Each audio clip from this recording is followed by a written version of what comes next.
I will maybe plan less ambitious hikes for the first couple of days, but let's be honest, I'm not going to remember that. When you remind me, I'm going to say fuck you and not listen to you. Okay. Just being honest here, I'm going to be like, no, what's he talking about? No, it's not that bad. I can, 20 miles and 10,000 feet of elevation gain, I can do that. But who the fuck is he thinking I can't do that?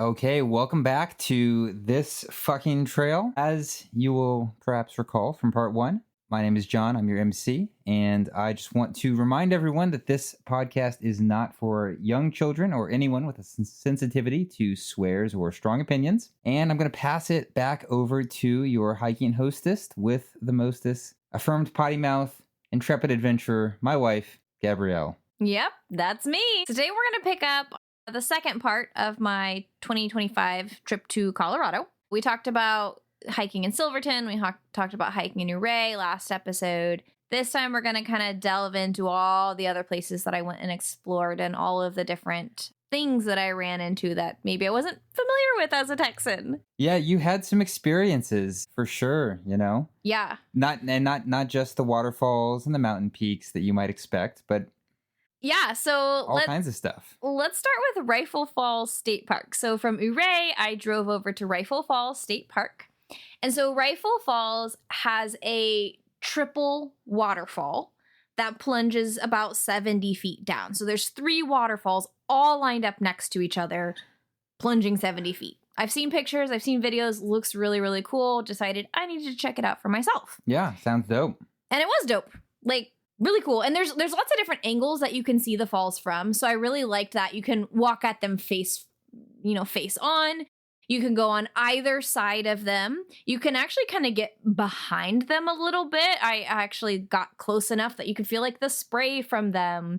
And then there's some platforms up on the top. You can hike around the side and get up on these platforms and kind of see them from above as well. So lots of different ways to look at these falls. Really enjoyed it. I really enjoyed the campground there as well. The RV spots were pretty far away from each other. And so it felt a lot less like you were on top of your neighbor. Like I often feel like in Texas campgrounds. Yeah. They jamming people in Texas. At least at this Colorado State Park, we had a little bit of space. That's nice. Yeah. And there's some caves along as you're hiking up to get to the viewing platforms up above the falls. There's some cave systems, like great place for little kids to run around. Pretty neat, but not a lot of hiking to do there. So really, I knew there wasn't going to be a ton to do there. So I left Ouray, got to Rifle Falls State Park probably around 3-ish, saw the waterfalls, and then, camped for the night. And I was going to leave early the next morning. Yeah.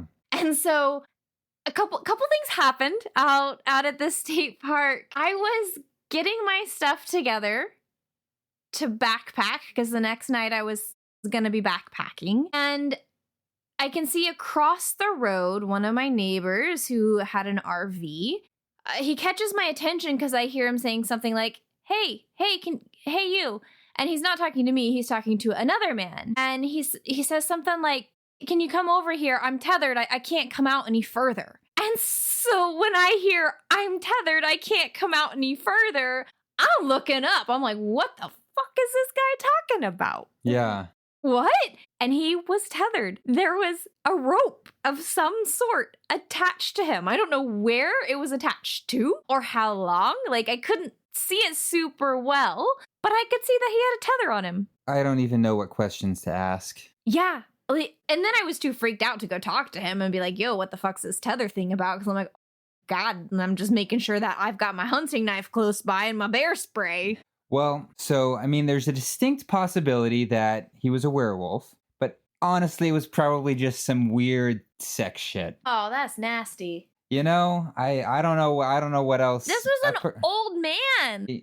Why? Maybe he wanders off then. I didn't know he was an old man. You didn't say that. I sent you the video. I don't remember. Did you not watch the video? I watched the video, but this was like a month ago. Okay, he was an older man. I couldn't see him super duper great, but he was not young. Well, maybe it wasn't clear to me that he was old in the video. But anyways, maybe he forgets where he is and wanders off then. Maybe it's not anything weird. It's still weird. It's definitely weird. Then, so that happens, and I'm like, whoa, man, what's going on here? I wanted to go up to the falls and just kind of sit up there and meditate and, just kind of like relax and be in nature. And so I'm walking up, and there's a parking lot that you can park in before you get to the falls. You have to walk about a quarter mile to get to the falls. My car's parked back at my RV site. So I walk up and I see this white SUV parked, and it's getting late. It's probably 7:30 at this point. And I didn't remember seeing his car. Like, they have to pass me when they come through the park to get back to that parking lot.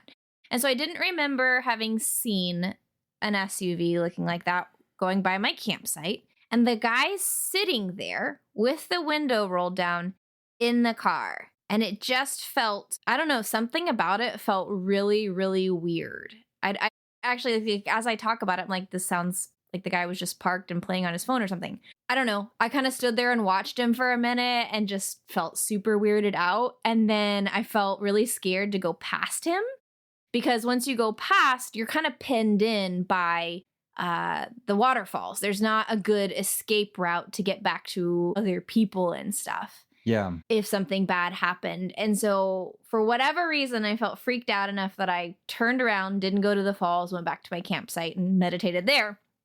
And I never saw his car leave. It wasn't there in the morning, so he did leave. But I was up for a while still. I was in, and then I had my ears out listening for him to roll by at some point. Never heard him leave. So that was also, I think that's really weird. If you're just sitting in your car there for God knows how long. Yeah. So a little bit of a creepy experience out there. I wasn't sad to be living the next day. I think it's back to that old question, that timeless conundrum. Would you rather encounter a man or a bear in the wild? Yes. And I'm not going to give you my answer, because one day we're going to do a whole podcast on that. Needless to say, you weren't particularly interested in having any encounters at this campground with anyone. Indeed. So the next day, I went to Rocky Mountain National Park, and the plan was to backpack, because I wanted to do this trail called East Inlet Trail. Just the way it worked out with me going to see Rifle Falls, I knew I wasn't going to be able to get to the trailhead. Like, the trail is about 18 miles if you do a whole out and back. And so since I wasn't going to get there first thing in the morning, I didn't have time to do an out and back. And so I was like, okay, well, I guess I can backpack this trail since I won't be getting there till like 10 or 11 o'clock in the morning. I can backpack part of it, get up and finish it the next day, and then make it all the way back to the car by the end of the day. And getting a permit to backpack in Rocky Mountain National Park is a whole thing. You actually helped me get this permit. Do you remember? This rings a bell. Was this the one where I was like out at some event? Yes. With Celeste, and you were like, you have to have an alarm set. You have to sign in at this time. You were working. Oh. Or where were you? No, I was in Big Bend. You were hiking. I was hiking. Of course.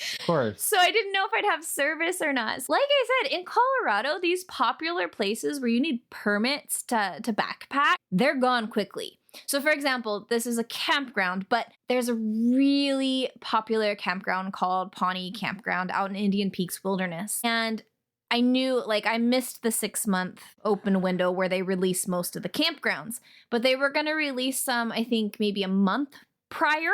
And so I had an alarm set for like 5 minutes prior to when these things were supposed to release. And I popped on there and they were all gone. By the time I logged in, was able to click the date that I needed, they were gone. Every single one within minutes. That's wild. So this shit is, there's some steep competition to get these permits. And so I was like, no, I can't risk not having service. I need you to get it the second this system opens up. Yeah.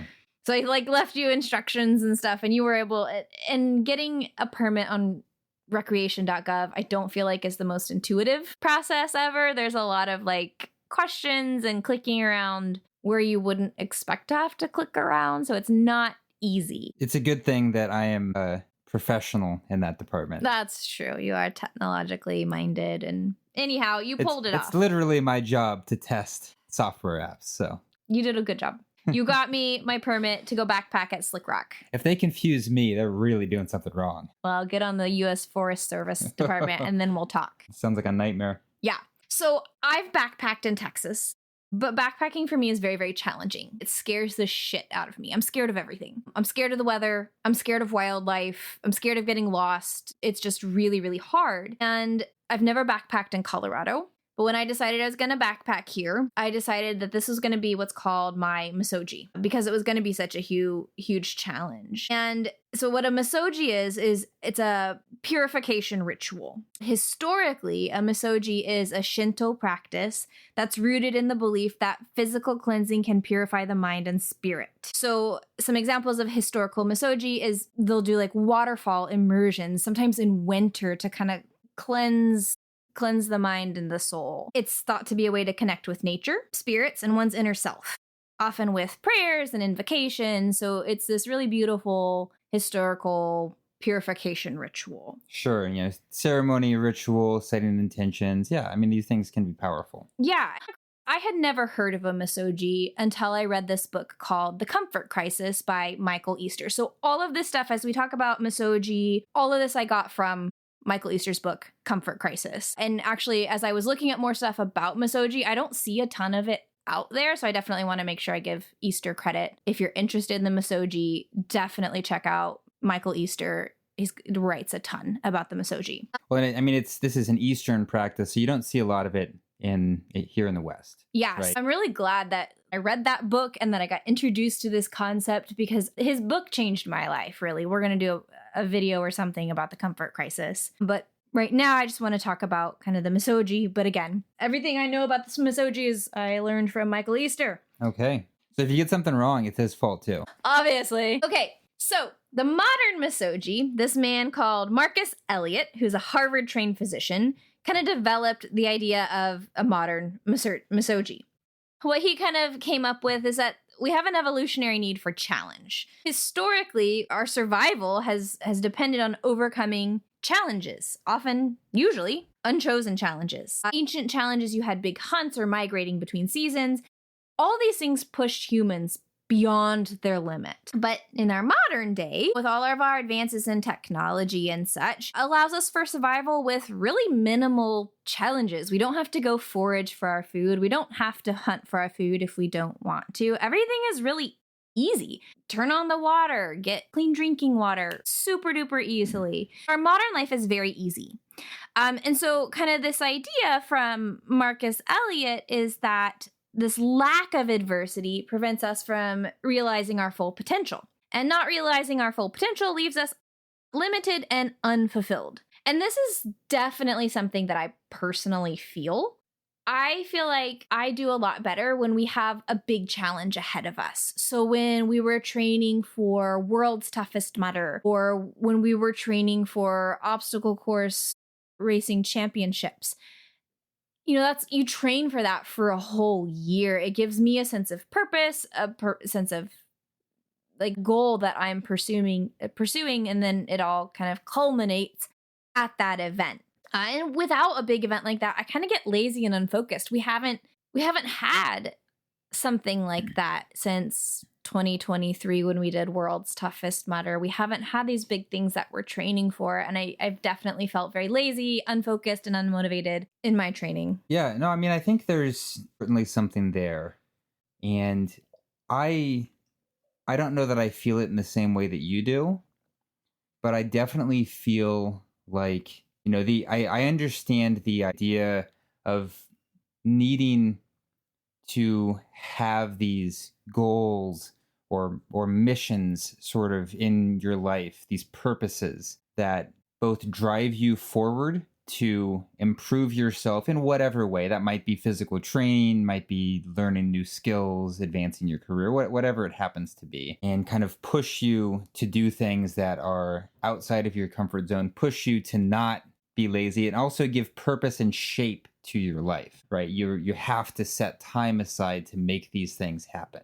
And you have to put in effort and work, mental and or physical, to make these things happen. And there's a lot of value. Like a lot of the times when I feel like I have grown the most are times when I've had really clear goals that I was trying to achieve. So I totally get where they're coming from. So kind of this idea of misogi as the solution to these modern day problems is that you want to come up with a ritual to mimic ancient human challenges and expand your personal limits. This practice involves doing one really hard task in nature once a year with the goal to kind of push the edges of your potential to expand them. And so Easter says that there's 2 rules of misogi. Rule number 1 is that you have to make it really hard. You should have a 50-50 shot of finishing whatever task you take on, according to him. So there is a 50% chance that you will fail. If you are confident that you can do it, it's not a misogi. Sure, I mean, that makes sense. You're not really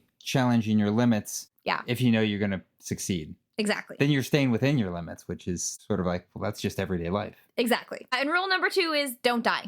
Yeah. So, Safety planning. We've talked about that. Yes. Michael Easter also says that there's 2 guidelines for misogi and that you have to follow these guidelines. So guideline 1 is the misogi should be quirky, creative, and far out. Something kind of uncommon, not just going out and running a marathon.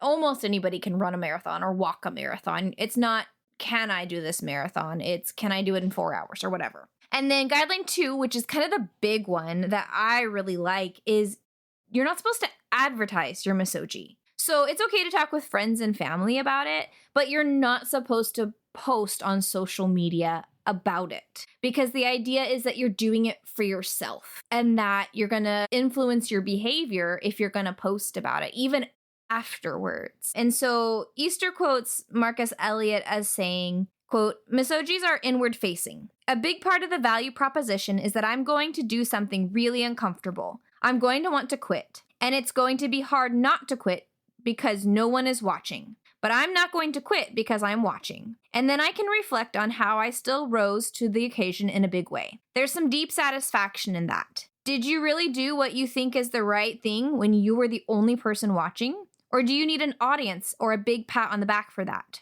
Are you not important enough to do it for yourself?" End quote.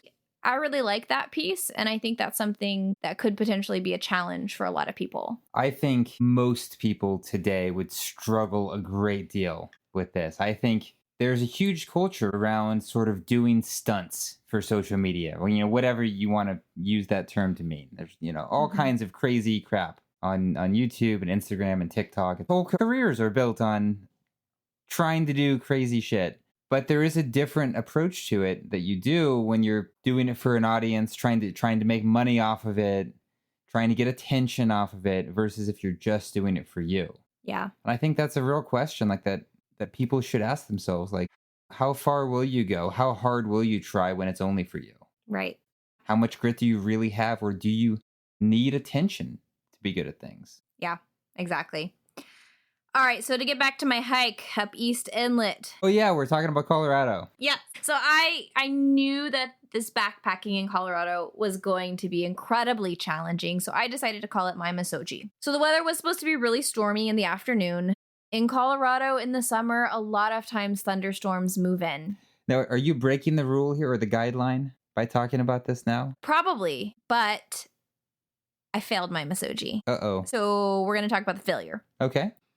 I don't think I would have brought it up if I had completed my misogi. I don't feel bad talking about it since I failed. Fair enough. And I think the idea of misogi needs to get out there as well. So yeah. Take that for how you will. Okay, let's do it. All right. Let's see. So it was going to be stormy. I was going to be starting this hike at about 11. My campsite was at about 10,000 feet of elevation, which is kind of right at about tree line. Oh, yeah. Yeah, this was the Slick Rock campsite. Yes. So you hadn't told me that this was a misogi for you. Yes, I did. I told you when we were in Cancun. I may have been drunk. I kind of towards the end of it decided it's going to be a misogi, thinking that would help motivate me to complete it and not fail it.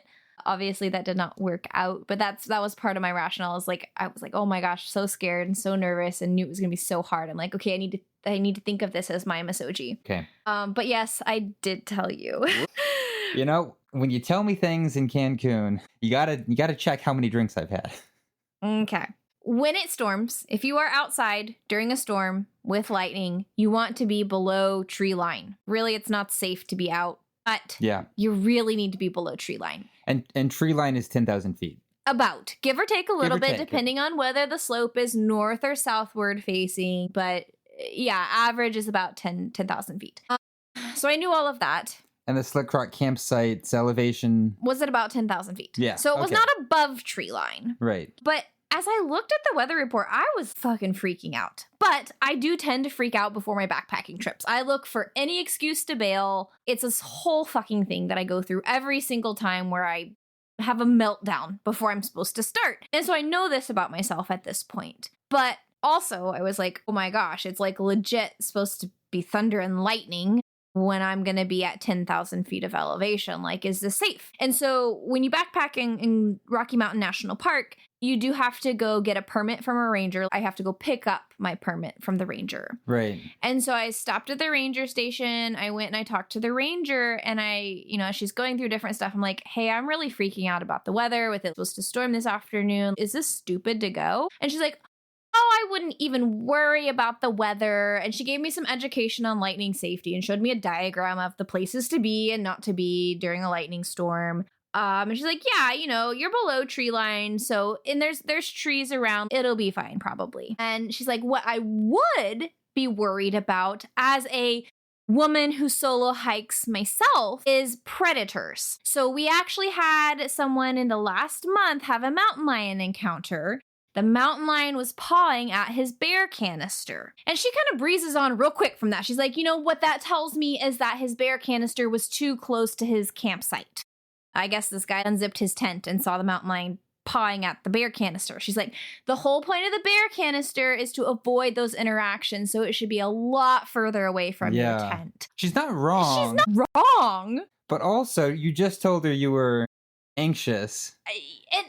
I'm glad she told me. And she's like, it wasn't at your campsite, but it was at one very near. And so, that's no distance at all for a mountain lion. So she kind of brushes off my original fear, gives me something new to worry about, which I'm glad she told me so I could be more on my toes. I don't know. You're good with bear canisters. I don't think there was any concern, but I guess she couldn't know that. Well, I want to know that a mountain lion is active in the area and interacting with human things. That's a good thing to know. She needed to tell me, but definitely freaked me out even further. And she told me about what to do with moose, because we talked about moose a little bit. I was like, yeah, I don't know what to do if a moose is aggressive toward me. So I thought we would talk a little bit about moose encounters. Okay, so we've got all kinds of things to be anxious about. Yes.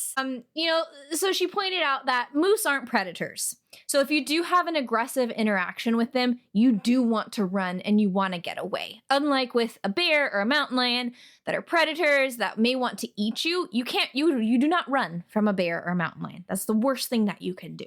But with something like a moose or an elk, you do want to run and get away. So as I was kind of looking up some information on moose and what to do about moose, I learned that more people in Alaska are injured by moose than by grizzly bears or bears in general every year. Moose are responsible for wounding 5 to 10 people in Alaska annually, where only 3 to 4 people are hospitalized each year as a result of bear attacks in Alaska. Moose are something to worry about, I guess. Now, Alaskan moose are a little bit bigger than Colorado moose, but still. And I learned that 4 people had significant injuries from moose in Colorado in 2023. I don't know what the bear numbers are, or the mountain lion numbers, but I'm going to assume that 4 is probably higher than either one of those. Yeah, I mean, I guess don't fuck with moose. Yeah. So the ranger told me that moose don't have very good eyesight.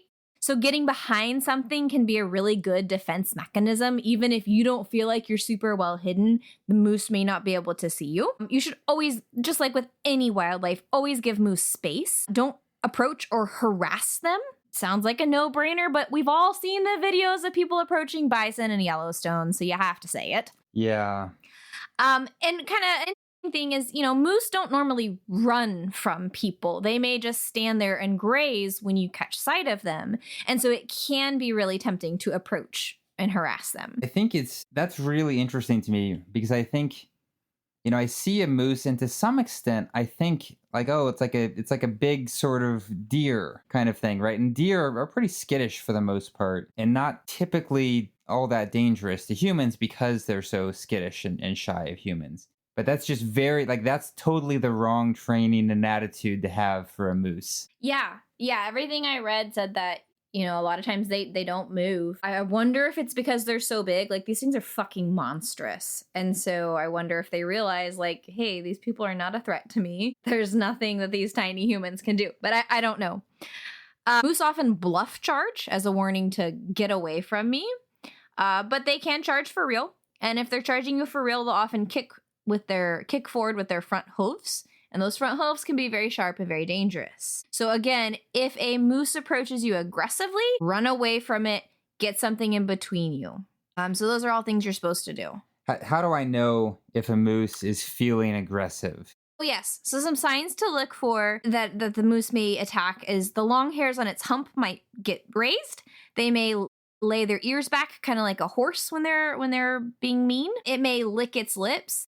And sometimes they'll walk towards you. And this isn't something that's cute. This can be a warning to get out of my space. Okay. So if you see any of those things, you definitely need to be scooting the hell out of there. Gotcha. I think I will just keep my distance from moose in general. And hopefully that'll keep me safe. Yeah.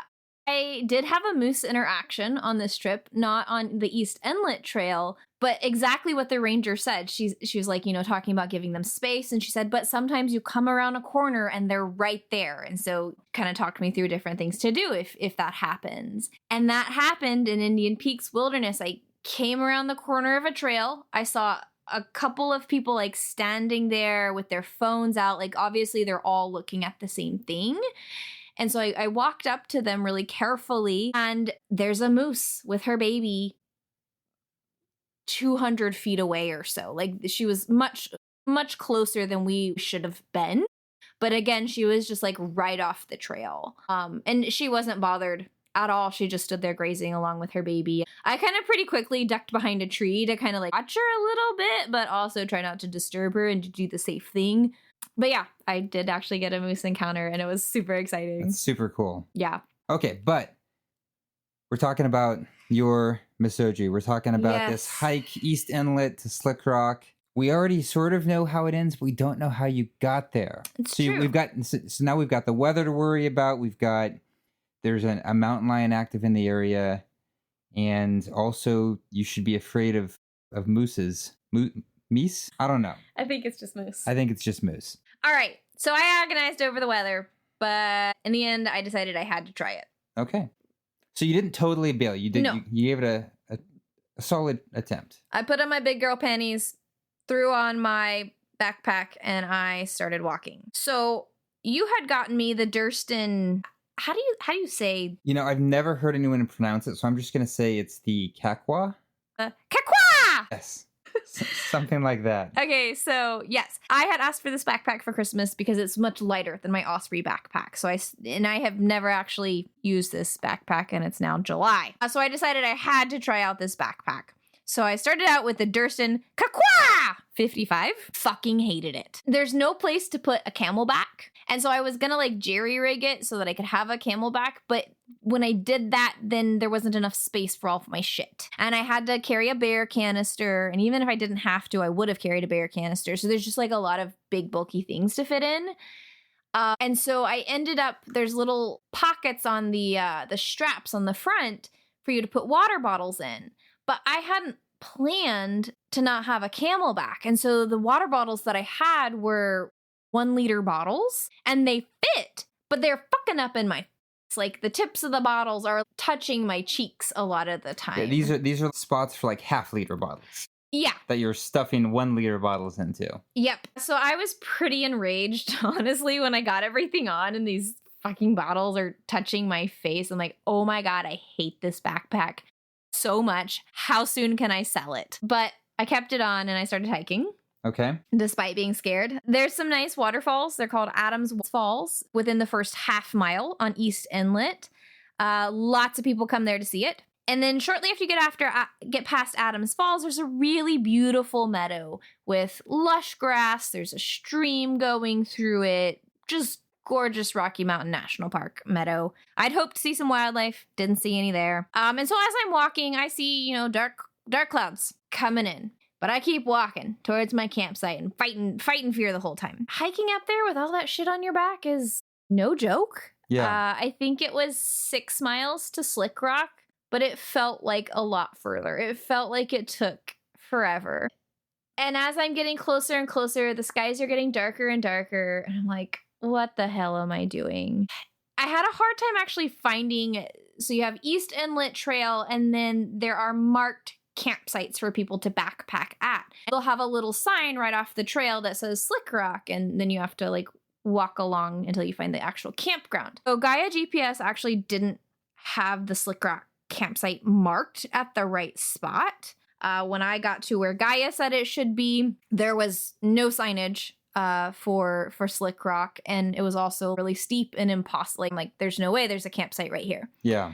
And so I actually had to use real navigational skills to find my campsite. Very proud of you. I had to look at my paper map and go, okay, well, I'm right at a lake right now, and I know that Slick Rock is not at a lake. I know it's past the lake, so I did feel like an accomplished outdoors woman.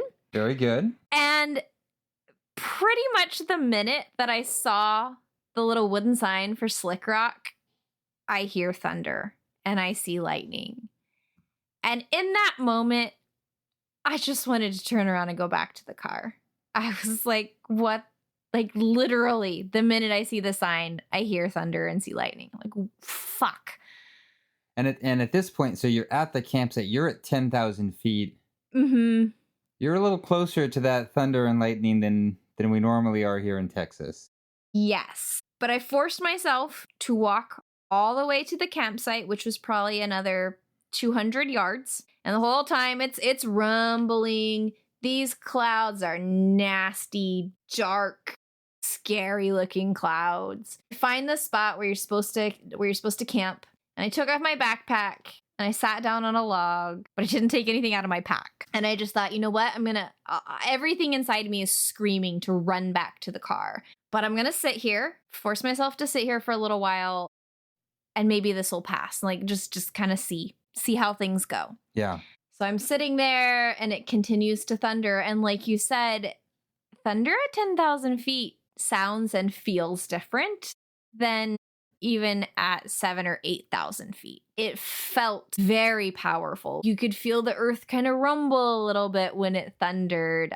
And it just felt very, very scary. Yeah. And so I sat there for, not gonna lie, probably only 10 minutes. And then I thought, you know what? I can't do this. Because I knew that there was a chance for thunderstorms overnight as well. It wasn't just an afternoon thunderstorm that I had to deal with. It was going to potentially be overnight as well. And so I thought, even if I get through this storm, I'm going to be terrified out of my mind all night long. And the trees were kind of sparse. Like, the ranger had been like, oh yeah, you're below tree line, it'll be fine. The internet said like, oh yeah, it's fine. I felt exposed because there was some tall trees, but there was a lot of short trees as well. And they were kind of sparse. And so I did feel a little bit exposed there as well. So with all that, after about 5 minutes, as the lightning and the thunder is getting more intense, I'm like, you know what? I'm not going to do this. I'm going back. So I headed back down. I was scared enough that I was jogging everywhere that the footing was decent with, I've got, 30 or 35 pounds on my back and this huge backpack. And as I'm jogging down, like, there's people coming up. Yeah. And they're clearly backpacking. You can tell a backpacker from a day hiker because we just have so much shit on us. Right. When we're backpacking.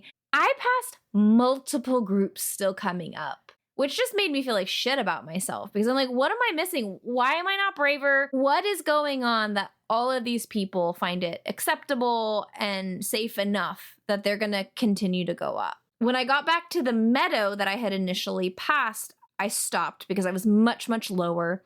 And I turned around and I looked at where I'd come from. And the skies are so dark. They're almost black. And it started to actually hail even where I was. It was hailing. You could see the lightning streaks. And I'm like, well, damn, I'm really glad that I left. But I'm really glad I'm not up there right now. Yeah. But also, there's tens of people up there right now who thought that this was an acceptable risk. Like, what the fuck am I missing here? I don't have an answer for you on that one because that doesn't sound like my idea of a good time either. I would be so scared. So I did fail my misogi, and that's why we're talking about it. But the next morning, I was like, you know what? There's along East Inlet Trail, there are 5 lakes. And I wanted to get to, I think it's the 4th lake, Lake Verna. Maybe it's the 3rd lake. Anyhow, it's a really big, famous lake. So I wanted to get to Lake Verna. So I got up really early the next morning, determined to hike all the way back because I had almost made it to Lake Verna. Verna was like 8 miles and Slick Rock was 6 miles. They're right there. Yes. Brutal. And I hate doing out and backs. I hate repeating trail that I've already done. But I was like, you know what? I really feel like I failed yesterday. I'm not going to fail to get to Lake Verna. And also, I didn't have anything else planned for that day. Right? You were supposed to be backpacking. Exactly. So I got up really early. And to start things off, the trash can at the trailhead, which was a metal trash can, had been torn apart. I assume by a bear. It was torn in half. Oh, wow. So it was like, this is great. We have a food habituated or conditioned bear active in the area because that trash can had been intact when I came back the night previous. But as I'm walking along, going back through the meadow, and the meadow had a beautiful stream coming through it, because it was so early, that's when fish tend to be really active. So these little fish are popping up and breaking the surface of the water, going after insects. It felt really magical to see all these fish constantly popping up, trying to eat these insects. It was pretty cool. That was the day I kind of started to feel a little bit stronger with hiking. I felt a little bit less out of breath, a little bit less mental complaining about physical pain, a little bit less of, oh my God, this fucking trail going on in my head. So Yeah. that was nice. I did make it to Lake Verna, and there's a sign about halfway along the edge of Lake Verna that says trail not maintained. And so like the rest of the trail to the 5th lake is there, but it's not maintained. And I had known that, but I decided I wanted to get to the far end of Lake Verna. So I decided to take this on maintained trail, and holy shit. I don't know how much work like trail crews do on these Colorado trails, but there was a astronomical difference between the trail I had been hiking on that was maintained, as far as like, it's not overgrown, it's really easy to find the trail, it feels like something you're supposed to be walking on. Yeah. As soon as I passed that sign, the trail was really overgrown, it was harder to follow, it was really vegetated, everything felt really closed. I don't know, it felt very wild and kind of freaked me out. So I got to the far end of Lake Verna, turned around and went back to the car, and that was my 16-mile day, 12 of which I had already done. How was Lake Verna? I mean, it was nice. I had some really rave reviews of East Inlet Trail, and it was pretty, but I wouldn't rave about it. Okay. It was one of the really famous hikes in that area, and I don't quite understand why. So definitely not one I would do if you're short on time in Colorado. Not a bad hike at all, but I didn't love it. Good hike, but didn't quite bring the magic for you. Yeah. Okay, so from East Inlet that same day, I headed to Boulder, and I was going to hike in Indian Peaks Wilderness, which is a really, really beautiful part of Colorado. So my original idea had been to backpack a 30-ish mile loop. But after my whole Slick Rock experience, I was like, fuck that shit. There's no way I'm backpacking, because this 30-mile loop I had planned to do was high. I was already scared 6 months prior when I had gotten all the permits and shit. So like, we're talking the lowest I was going to be able to get was around 9,000 feet. So I had been worried about this for months. And so after Slick Rock happened, I'm like, nope, not going to do it. Got to change my plans. Just can't deal with the weather. Yeah, I'm like, I don't know if I need to get more lightning education or just grow a pair of balls or accept that I'm a chicken. I don't know. But let's talk for a minute about permits for Indian Peaks Wilderness, because this caught me a little bit off guard as I was researching everything. So to backpack in Indian Peaks Wilderness, you need a permit. That's pretty standard in Colorado. But what you also need, if depending on where you're going to park, and the area I was going to park was called, there's a couple different places, but there's Mitchell Lake Trailhead, Brainerd Trailhead, couple other trailheads in that area. So it's a super popular area. So you have to purchase an overnight parking pass. Okay. In addition to the permits that you have to purchase. So you have to purchase a permit to park, and you have to purchase a permit to backpack. Okay. And if you don't have both of them, you are not allowed to park your car and go out on a backpacking trip. That seems unnecessarily difficult. Yeah. Like, who's getting somebody to like drive them out there and drop them off? why do we have two separate permits? Yeah, I don't know. Maybe that's a thing people do, but it seems odd. Maybe that's a Texan attitude. I don't know. I don't know. It was very stressful because I bought the permits to backpack first, and then a couple weeks later, the permits to park released, and there are not many permits to park. They made it very clear that these are very, very limited. So I'm like, oh my gosh, my whole plan could fall apart. So that was really stressful, but I did get all of the tickets that I needed to get. But it was like crazy to get into this area to park. I had to go through two different people. So one lady at the gates who wants to see all of my permits. And then there's a second dude kind of directing me to what parking lot I'm supposed to go through who needs to see all of my stuff. I'm like, man, y'all are serious about these permits. Yeah.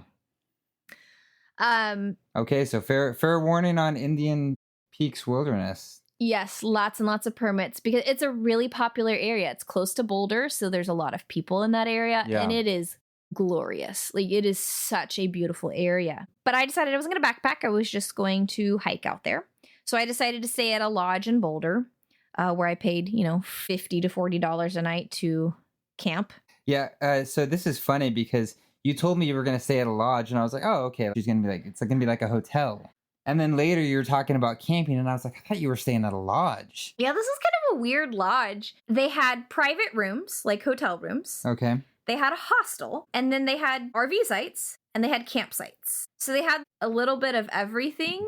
Right. Which was kind of just a little bit odd. And they didn't have like your typical hostel amenities. Like they didn't have laundry. They didn't have a kitchen. So it was just like this weird little blend. But there were some kind of different people out there. There was no weird experiences. But the first night I was out there, there's a bunch of drunk Russians who were strumming on the guitar and singing. So that was kind of interesting. There was, oh my gosh, I was sitting by myself near this little creek that runs through the property, reading, and there's a chair set next to me. And so this guy approaches, he told me how old he was. He's in his 40s, I think. He asked if he can sit by me. I'm like, yeah, sure. I'm trying to be more friendly on my little trip to Colorado. And so he sits down and we start talking. And I find out that he's there because like the next day he's going to go on a week-long silent meditation. Oh, boy. And he's like, do you meditate? And I'm like, actually, like hiking is my meditation. I don't have a formal meditation practice, but like my mind is the most quiet when I'm hiking, yada, yada, yada. And he's like, well, actually, that isn't meditation. And he proceeds to tell me how my experience of meditation is not real meditation. A lot of mansplaining. I think his intentions were good, but I'm sitting there going, you don't tell somebody that what they're doing is not actually meditation. Yeah, well, you know what I say is thank goodness he was there to correct you from your misguided ideas about what meditation is and isn't. Yeah, like indeed. Thank goodness you had this guru, this wise man to show up. Yeah, and guide you in correcting your ways. Yeah. He asked me why, like, if I'd ever been to a silent retreat. And I'm like, no, because if given the choice between a week, I'm not going to go to a silent retreat. I'm going to go hiking where I quiet my mind and have my own little personal experiences and finding myself and shit. No, I'm not going to go pay thousands of dollars to go to a silent retreat. If they were free and I didn't have to work, absolutely, I would love to go to a silent retreat. Yeah. And it's funny too because it totally unrelated and not really going to get into it. But we had somebody describing this exact type of person where it's like this sort of entrepreneur type. He was an entrepreneur, yeah. Or like a tech bro sort of type of person where they're all about like, oh, I'm gonna be making all this money and doing all these things, and I have to go on these meditations, and I'm so wise and so in touch with myself and such a gift to the world. And this guy like just showed up and was like, hey, you thought this was a stereotype, but actually I'm real. Yeah, it was pretty surreal because we had just been listening to some podcasts and reading a book about what was just described. So that was really interesting.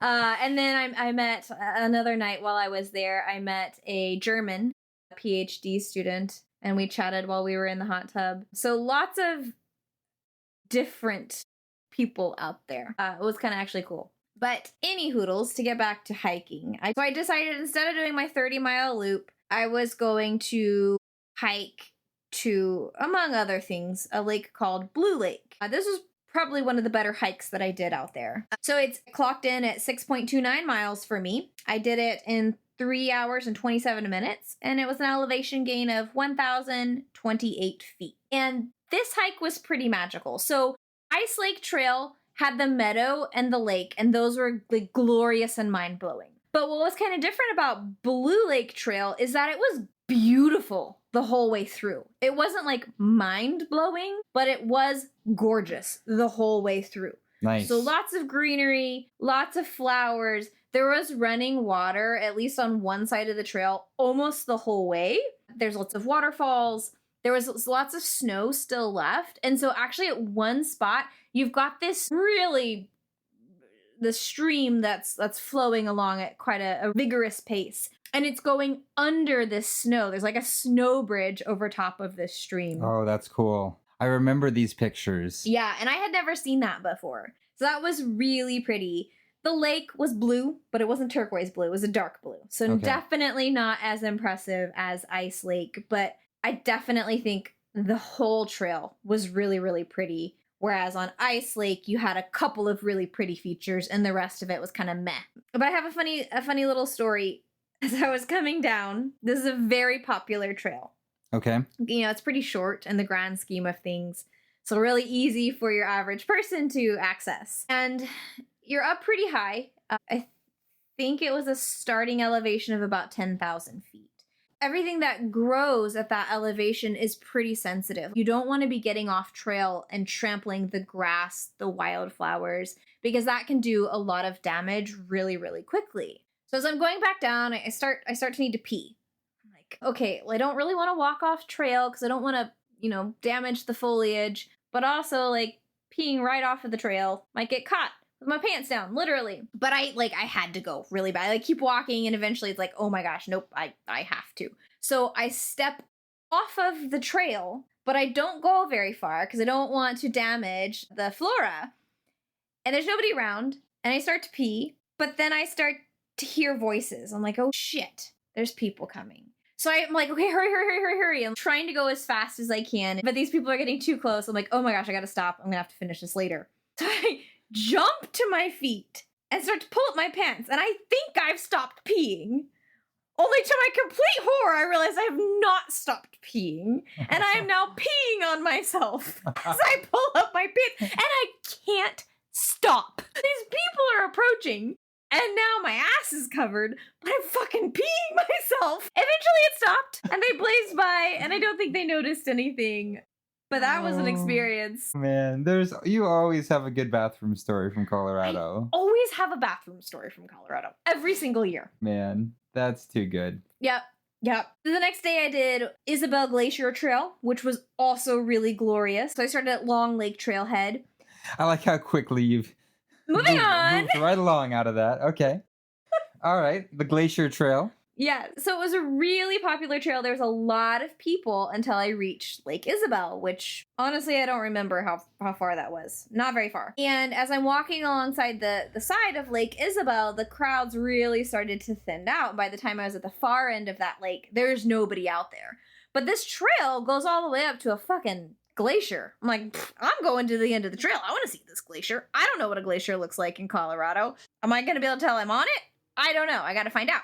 Yeah, I mean, you have to. Yeah, absolutely. So as I get past the far end of Lake Isabel, there's a lot of snow melt. Like there's a lot of snow out here. And so I had to be really careful to walk on the rocks and not on the dirt, or it was mud, because you can do a lot of damage to a trail when you're walking on a muddy trail, particularly in a fragile ecosystem, like when you're at, I think this was at about 11,000 feet of elevation. You can't be traipsing through the mud or you're going to tear that trail up and contribute to a lot of erosion. So I'm being really careful to walk on rocks. You're very responsible. I try to be. I love Mother Earth. I want to leave no trace. I want to see these beautiful places, but I want to do them in an ethical way that doesn't damage this trail for tens of years to come. And if everybody's traipsing through that mud, you're going to erode the place super fast. They're going to close the trail. It's going to it's the right thing to do. Fucking be responsible. Fair enough. I was just complimenting you. Thank you. At some places, it's kind of really rocky and kind of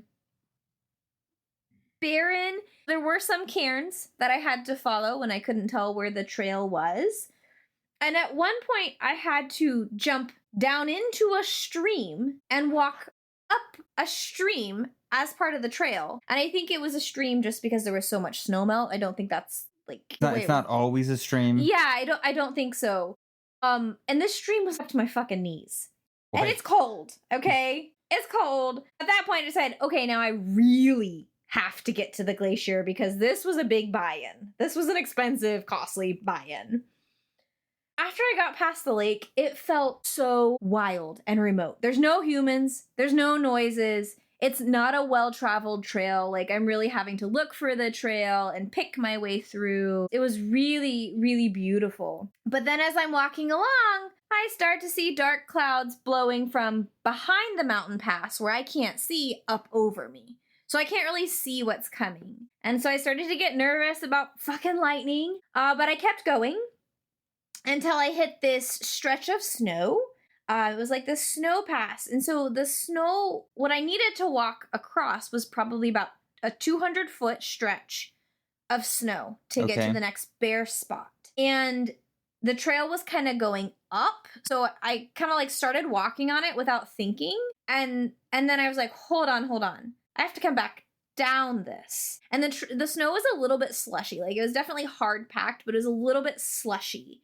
And I thought, I don't know if I can walk back down on this because I'll be coming at a downward angle. And if you fall, you slide down that snow slope down to a bunch of very large rocky boulders that will happily crush your skull. I didn't know that you need like crampons or yak tracks. These are traction devices that you put on the bottom of your shoes. Yeah. I had no idea that you might need these things hiking in July in Colorado. But I do think you probably need some crampons or some yak tracks, which are kind of a little bit less traction than crampons, to get across that safely. So I decided, with the clouds and with the strong possibility that I would slip and fall to my death on this little snowfield, that I was going to turn around and I wasn't going to make it all the way to the glacier. Which, like, in hindsight, I should have realized this at the beginning of the hike. I saw some people with skis on their back walking up this trail. And then I lost sight of them. I don't know where they ended up. But you didn't see them. You didn't catch them coming back. I don't, like, there were multiple trails you could branch off. So I don't even know if they were headed on the same trail. I didn't see them again once they blazed past me. But it should have clicked in my mind, like, oh, hey, there's lots of snow. Enough snow that you can fucking ski in some way, shape, or form out here. See, that was kind of shocking to me that there would be such a big snowfield that I couldn't go across it safely without a traction device. Well, good note for any high mountain pass hiking. Going forward, at the very least, this was a learning experience. Definitely. I felt really good about my decision to turn around because I turned around, I'm coming back down, and I run across this group of people that look like they're very experienced mountaineers. And so they asked, like, hey, is there any snow up there? I'm like, yeah, actually, I turned around. And I think they turned around, too, because they caught me later. I'm like, there's no way you made it all the way up to the glacier, because it was still probably a half mile from the snowfield to the glacier. There's no way you made it all the way up there, and you made it back down, and you passed me, because I was walking very quickly. I was covering 20 to 25-minute miles at that point. So that made me feel really, really good that was probably the right call to make. You were doing ultra marathon pacing. I was digging down into my deep Courtney DeWalter if she wasn't very fast. Got it. Yeah. Yeah. That. Yes. I did a couple other hikes in Indian Peaks Wilderness. They were kind of unremarkable, so I don't think they're worth digging into. So after trying to hike to the glacier, I headed out to Colorado Springs to our good friends to go on a hiking adventure with my friend. But that is a involved story that we're going to save for a later podcast because it deserves its own attention. Yeah, that is quite the tale. And I'm sure that there's probably details that I still don't even know. Yeah, I'm excited to tell it, but it needs its own episode. Okay. All right. So, I mean, that pretty much brings us to the end of this trip, right? 101 miles. Yep. 60-some thousand feet of elevation. No. It's only 35,000. Okay, I'm making numbers up. You're thinking about Hard Rock. Oh, I'm thinking about Hard Rock now. Yeah. You got me into the ultra marathoning, with your fast walking. Indeed. Yes. Well, anyways, thousands of feet. Yeah, tens of thousands. Tens of thousands, and quite the adventure. Yeah, it was great. It was really hard to come back. I enjoyed almost every minute out there. And I'm ready to plan my trip for 2026 already. Well, I'm sure it's going to be quite the adventure next year as well. But for now, just kind of reflecting back on this summer's hike, do you have any final thoughts or takeaways that maybe will change the way that you plan next year? I'm going to plan out where I want to go well in advance of that 6-month release date. It's usually 6 months out that they release the dates for the campgrounds. Yeah. So I'm going to know where I want to go. I'm going to have a plan A and a plan B prior to that 6-month release window. So I guess that means starting to plan actually really soon. I'm definitely going to do that. Got to be ready by Christmas. Yeah, literally. Yeah, no joke. So that'll be a big change for me. And then I want to stop bailing. Either I need to get more realistic in what I am comfortable with and what my risk tolerance truly is and is not. Yeah. Or I need to get braver. And I don't know which direction to go, but I did not like how often I bailed. A little bit of that was not having the right equipment on the glacier, but a lot of it was weather fear. And so I want to handle that differently. Either not take the risks or to go on and say, fuck the consequences. And I'm not quite sure where to fall there. Yeah, I mean, that's a tough one because I'd be very sad if you got killed by a lightning strike. But also, it seems like there's clearly people are out there doing this and not getting killed by lightning for the most part, or even getting injured by it. Yeah, in our first episode in this little Colorado mini-series, we talked about lightning and we talked about how many people have been killed and injured, and really the number's not that high. I don't know where to fall in it yet, and I need to figure that out. I think I need to learn to read the weather better. Right. I need to find like a course or something that really helps you read the signs of the weather a little bit better, so I can understand when there's storms coming in and what to look for in the shifts of weather, apart from the basics that I already know, especially for Colorado, because it's so much different in Texas. Right. Thunderstorms don't typically pop up out of the blue in Texas. They can in the monsoon season, but it's much less intense here in Texas. Well, and you don't have mountains hiding views from you, and yeah, the peaks aren't so high that you can't see it coming in. All of a sudden you don't go, oh shit, there's a cloud on top of me that I couldn't see coming. Yeah. So it's different in Colorado versus Texas. Do you have any thoughts about acclimatization? Are you going to be accounting for that, or are you just going to have to like tough out the first few days? I think I'm just going to have to tough out the first few days.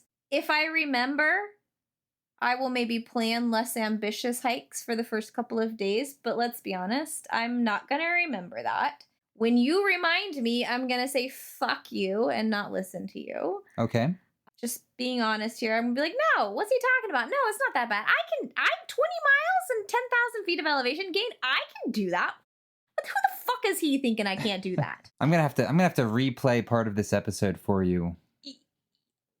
But like, I say that, and that's gonna be my emotion. Like, no, I can do it. I can do it, and obviously I can't do it. But that's how I see it playing out.